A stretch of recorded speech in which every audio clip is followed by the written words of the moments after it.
আমি দীর্ঘদিন বিএনপির রাজনীতি করি, আপনারা সবাই জানেন। আমি ৯৭ সালে আপনাদের এই ওয়ার্ডে মেম্বার হয়েছিলাম। তখনও আমি বিএনপি করতাম। অনেকে বলেছিল যে হাকিম কাজী বিএনপি করে, বিশেষ করে হিন্দু সম্প্রদায়ের ভাইদের ভিতরে, তাকে ভোট দেওয়া যাবে না। কিন্তু আমাকে গিয়েলের তলার হিন্দু সম্প্রদায় সহ আমার ওয়ার্ডের সদস্যরা আমাকে ভোট দিয়ে নির্বাচিত করেছিলেন। আমি আজ থেকে আরো ৩ মাস আগে নির্বাচনের কাজ শুরু করেছি।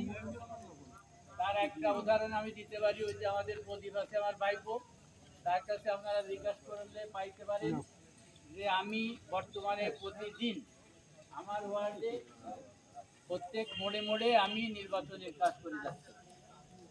তবে তার মানে এই না যে আমি এই ওয়ার্ডে কোনো কিছু হব।